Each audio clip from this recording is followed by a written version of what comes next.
Perfect classes Hindi channel की mobile खिड़की पर आप सबका स्वागत है। आपके आजाद सर का सभी सीखने सिखाने वाले दर्शकों को हिंदी नमस्कार।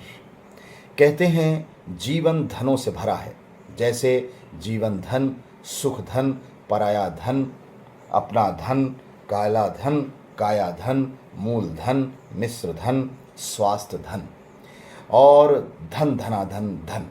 लेकिन इन सभी धनों से अनमोल धन है विद्या धन, और जिसे ना तो चुराया जा सकता है और ना इसे लूटा जा सकता है और ना ही इसे नष्ट किया जा सकता है। कहने का मतलब यही है कि पूत कपूत तो क्या धन संचय, पूत सपूत तो क्या धन संचय। मुद्रा धन दोनों ही स्थिति में जोड़ने से कोई लाभ नहीं। जोड़ना है तो अपने जीवन में विद्या धन को जोड़िए और विद्या का दान भी करिए।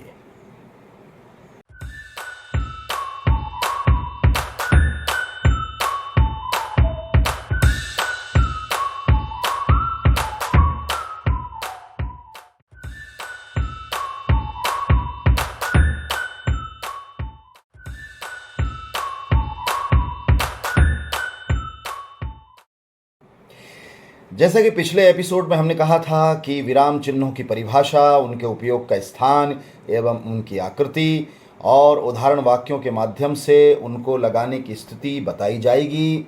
और ये सब कुछ आज के स्पेशल एपिसोड 6 के पार्ट 2 में भी बताई जा रही है और विराम चिन्ह ही इसके मुख्य आकर्षण हैं। तो सबसे पहले शेष बचे हुए विराम चिन्हों के नाम।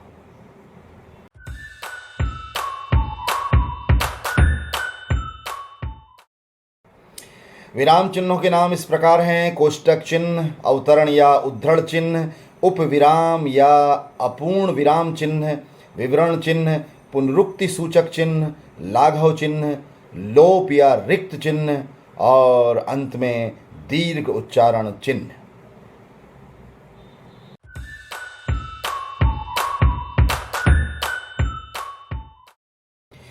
विराम चिन्हों की परिभाषा एवं उपयोग की जानकारी देने में सबसे पहले विराम चिन्हों की परिभाषा में पार्ट 2 भाग में 8 विराम चिन्हों का विवरण बताया जाएगा। सबसे पहला विराम चिन्ह हम इस पार्ट 2 में ले रहे हैं कोष्टक चिन्ह, जो 3 प्रकार के होते हैं और 3 प्रकार में से पहला प्रकार जो है लघु कोष्टक, वह हिंदी में सबसे ज़्यादा प्रयोग किया जाता है।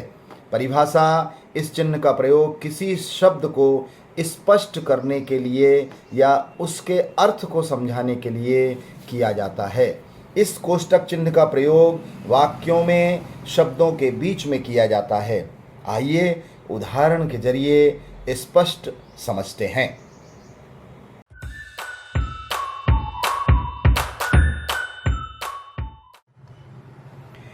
सबसे पहले हमने विराम चिन्हों के पार्ट 2 एपिसोड 6 में पहला विराम चिन्ह लिया है कोष्टक चिन्ह। इसकी आप आकृति देखेंगे, ये एक आकृति है, ये दूसरी आकृति है और ये तीसरी आकृति है। पहली आकृति को लघु कोष्टक कहा जाता है, दूसरी आकृति को मंझला कोष्टक कहा जाता है और तीसरी आकृति को दीर्घ कोष्टक कहा जाता है।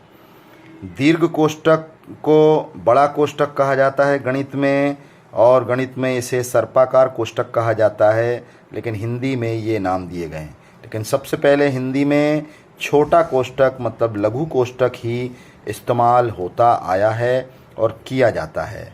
उदाहरण के जरिए हम समझेंगे कि ये कोष्टक कहाँ लगाए जाते हैं। उदाहरण पहला है, ईद के मौके पर शीर खुरमा बनाया जाता है। शीर खुरमा का अर्थ बताने के लिए यहाँ पर कोष्टक में सिवैयाँ लिखा गया है। शीर खुरमा डिश का नाम है, लेकिन उसमें सिवैयों की खीर बनाई जाती है, इसलिए सिवैयाँ कोष्टक में रख करके भाव को, अर्थ को क्लियर किया गया है। दूसरा उदाहरण देखते हैं, दशानन प्रतिवर्ष जलाया जाता है। बहुत से लोगों को दशानन या जो भी नाम हैं उनका अर्थ नहीं पता होता है, तो कोष्टक में रावण लिख करके उसका अर्थ बताया गया है। दूसरे नंबर पर दूसरा विराम चिन्ह हम ले रहे हैं पार्ट 2 में, अवतरण या उद्धृढ़ चिन्ह।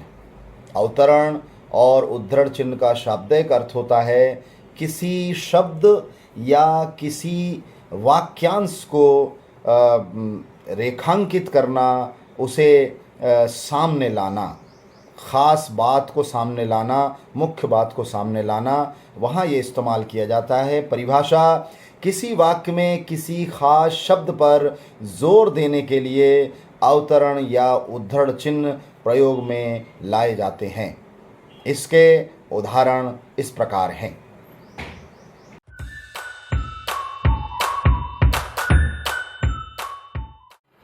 दूसरे नंबर पर हमने विराम चिन्ह लिया है अवतरण या उद्धृढ़ चिन्ह।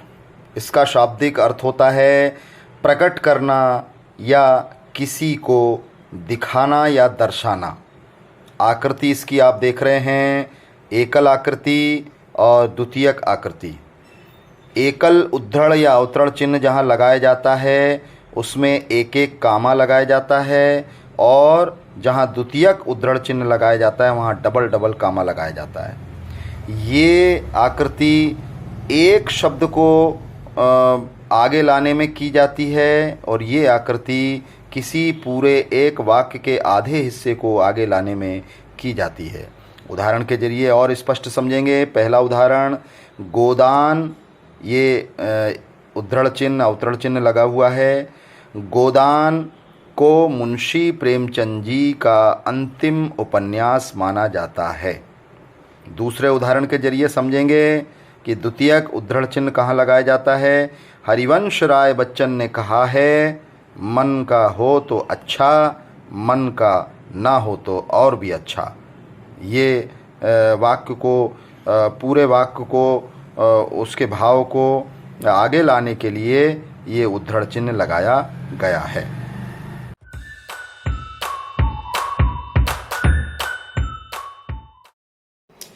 अगला विराम चिन्ह हमने लिया है उपविराम या अपूर्ण विराम चिन्ह। परिभाषा: जब किसी शब्द को वाक्यों में अलग से दर्शाना हो तब वहाँ उपविराम या अपूर्ण विराम लगाया जाता है। आइए उदाहरण से इसे समझते हैं।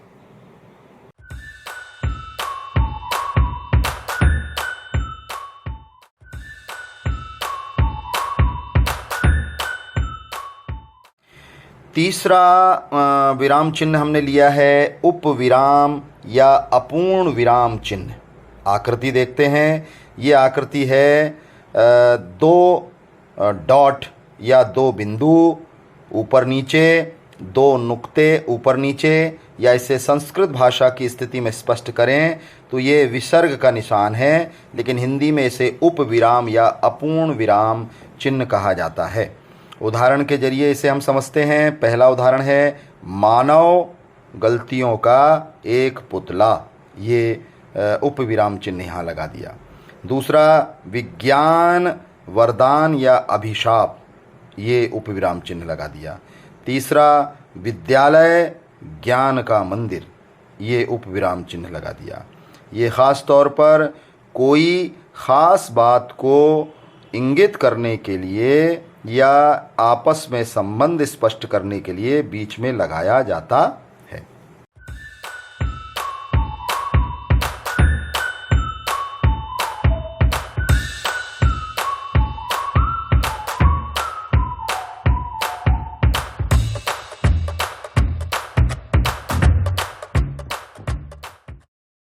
अगला विराम चिन्ह विवरण चिन्ह। परिभाषा: विवरण चिन्ह का प्रयोग वाक्यों में जानकारी, सूचना, कुछ खास निर्देशों को बताने में किया जाता है। उदाहरण से इसे और स्पष्ट समझेंगे।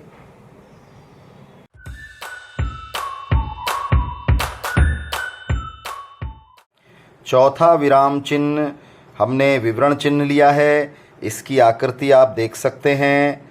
एक निर्देशक चिन्ह और उसके एक सिरे पर दो विसर्ग या डॉट, तो इस तरह से मिलकर के बनता है ये इसकी आकृति।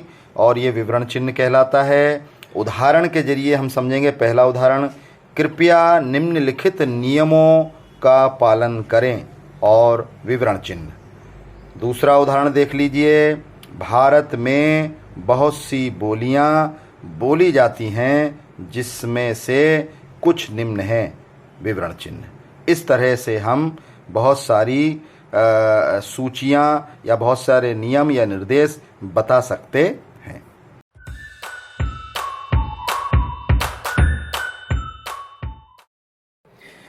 अगला विराम चिन्ह है पुनरुक्ति सूचक चिन्ह। परिभाषा, इस चिन्ह का प्रयोग ऊपर लिखे किसी वाक्य या वाक्य के भाग को दोबारा लिखे से बचने के लिए इसका प्रयोग किया जाता है। उदाहरण से स्पष्ट समझेंगे।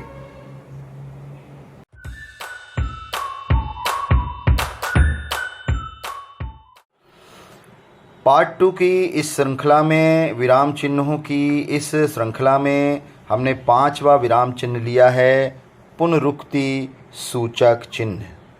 आकृति देख लीजिए।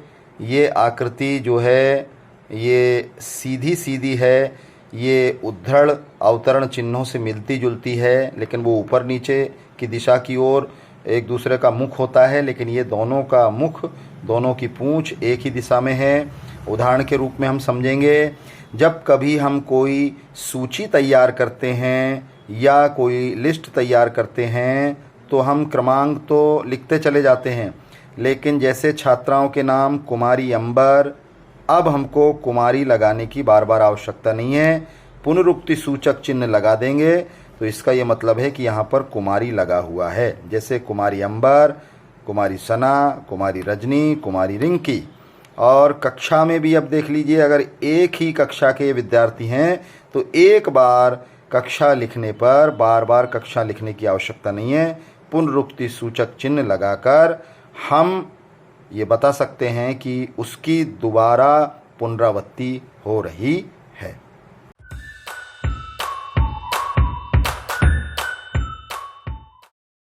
छठवें नंबर पर है लाघव चिन्ह, लघु चिन्ह। ये बहुत बार उपयोग में लाया जाता है और अक्सर ये सरकारी कार्यालयों में या राज्यों के नाम में या किसी के नाम को छोटा करने में उपयोग किया जाता है। परिभाषा, किसी शब्द का छोटा या लघु या संक्षिप्त रूप लिखने के लिए इस चिन्ह का प्रयोग किया जाता है। उदाहरण के जरिए और स्पष्ट से समझेंगे।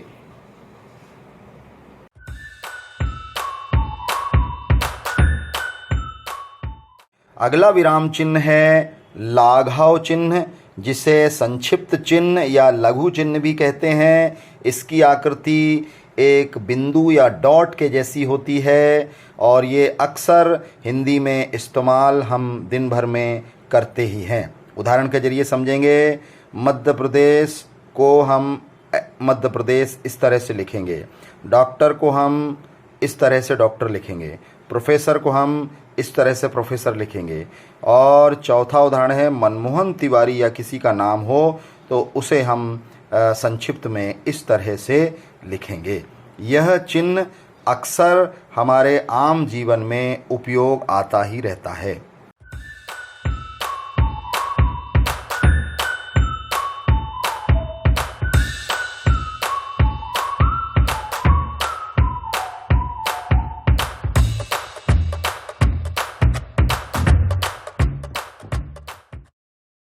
अगला विराम चिन्ह लोप चिन्ह। परिभाषा, जब वाक्य या अनुच्छेद कोष्ठक में पैराग्राफ में कुछ अंश छोड़कर या छुपाकर लिखना हो तब इस चिन्ह का वाक्य के उस स्थान पर प्रयोग किया जाता है। ख़ास तौर पे यह चिन्ह खाली स्थान में किया जाता है, रिक्त स्थानों में किया जाता है। उदाहरण से और स्पष्टता से समझेंगे।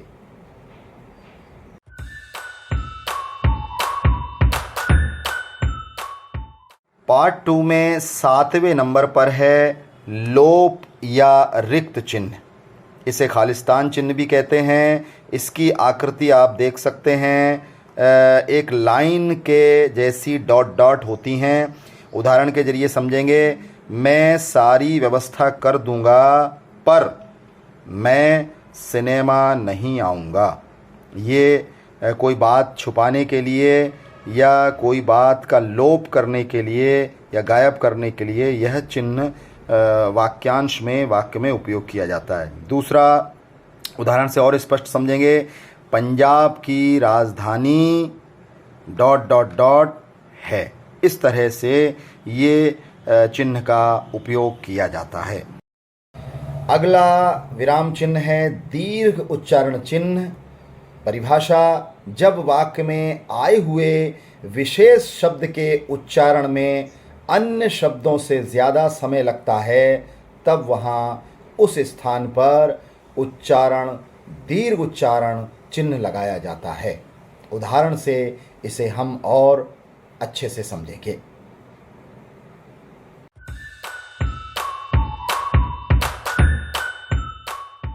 एपिसोड 6 के पार्ट 2 श्रृंखला में हमने विराम चिन्हों की श्रेणी में दूसरे भाग में 8वें नंबर पर विराम चिन्ह लिया है दीर्घ उच्चारण चिन्ह।